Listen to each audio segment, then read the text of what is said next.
मुंबईत झालेल्या पावसात मुंबईतील शेकडो झाडं उन्मळून पडलेली आहेत। या पावसाचा फटका उपनगरांना बसलेला पाहायला मिळतोय।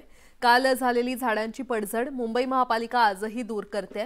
मुंबईच्या पूर्व उपनगरातील मुलुंड भागातून आढावा घेतलाय आमच्या प्रतिनिधी प्रणाली कापसे यांनी।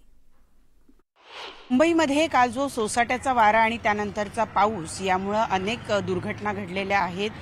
दुर्दैवी दुर्घटनांमध्ये मुंबईकरांचा जीव सुद्धा गेलेला आहे। परंतु या सगळ्या दुर्घटनांमध्ये आणखी एक महत्त्वाची गोष्ट जी मुंबईकरांच्या नजरेतून सुटून जाऊ नये म्हणून आपण ही बातमी दाखवतोय।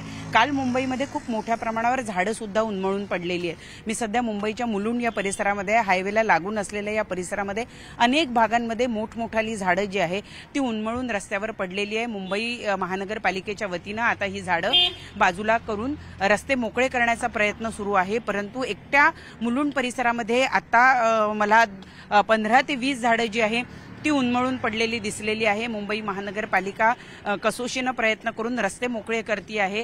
काही झाडं जी आहे ती इलेक्ट्रिक वायरवर पडलेली आहेत।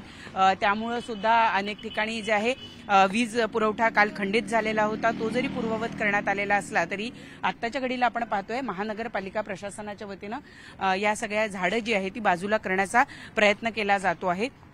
सगळ्यात महत्त्वाचं म्हणजे की काल जो सोसाट्याचा वारा वाहिला आणि त्यामुळे काही भागांमध्ये विशेषतः उपनगरांमध्ये जो पाऊस मोठ्या प्रमाणावर झाला त्याचा फटका म्हणून आपण बघितलं की घाटकोपर परिसरामध्ये होर्डिंग पडण्याची सुद्धा मोठी दुर्घटना घडली, ज्याच्यामध्ये 14 लोकांचा मृत्यू झाला। परंतु काल असंच एक झाड पार्किंगमध्ये उभ्या असलेल्या गाडीवर पडलं आणि त्यामध्ये सुद्धा एका व्यक्तीचा दुर्दैवी मृत्यू झालेला आहे। त्यामुळे मुंबईतली ही जी सगळी झाडं आहेत ही सुद्धा असा जर सोसाट्याचा वारा वाहिला असेल तर मोठ्या प्रमाणावर दुर्घटना होऊन मुंबईकरांचे जीव जाऊ शकतात। त्यामुळे मुंबईकर नागरिकांना आवाहन आहे की आपण अशा वेळेला पाऊस सुरू असताना किंवा आपण कुठल्या झाडाखाली उभं राहतोय याची जरा त्यांनी थोडीशी आधी बघून घ्यावी, चाचपणी करावी आणि त्यानंतर त्या झाडाचा आडोसा घ्यावा किंवा त्या झाडाखाली उभं राहावं। व्हिडिओ जर्नलिस्ट प्रवीण शेट्टीसह प्रणाली कापसे, न्यूज 18 लोकमत, मुलुंड।